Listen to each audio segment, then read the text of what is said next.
Now you mean to tell me that there's just 7 books from the Old Testament that got taken out?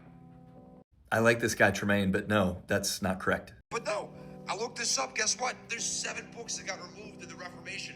Martin Luther, when he schismed away from the Catholic Church, took away 7. First of all, very important point. Luther did not schism initially. He was excommunicated. He was trying to reform the church from within. Second of all, he did not remove 7 books from the canon. Here's the Protestant position on the Apocrypha, what we would call the Apocrypha, what the Catholics call the Deuterocanon.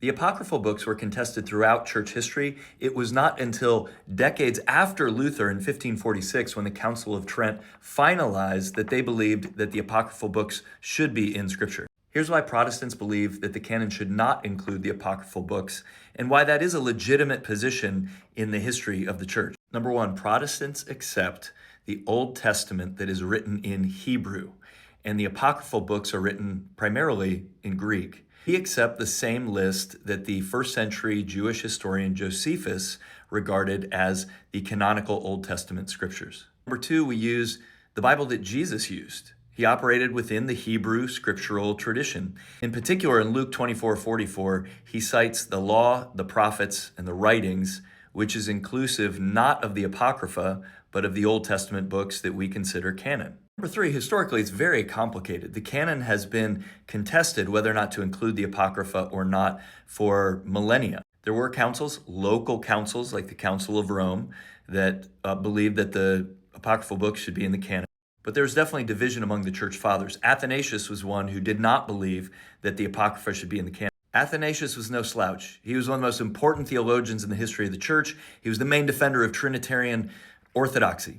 And he said in his 39th pastoral letter in 367 that they need not indeed be included in the canon. Then there's Jerome, who translated the Vulgate, which was the authoritative Bible for over a millennia, the Bible that was translated into Latin. He included the apocryphal books in the Vulgate, but he said very specifically, these are not part of the canon in his preface to the Vulgate. Now, clearly, there were also church fathers who were in favor of canonizing the Apocrypha. Augustine is probably the most important one. But all of this is to say, Luther didn't just remove 7 books from the Bible. This was a very contested issue and a very complicated one in church history.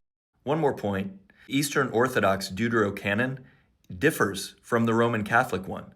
This just proves the point that none of this was clearly defined and Luther just removed books. Luther's project and Protestantism in general has always been to capture that which is oldest and truest to the Christian faith. It has sought to recapture what was lost, in this case, the true canon.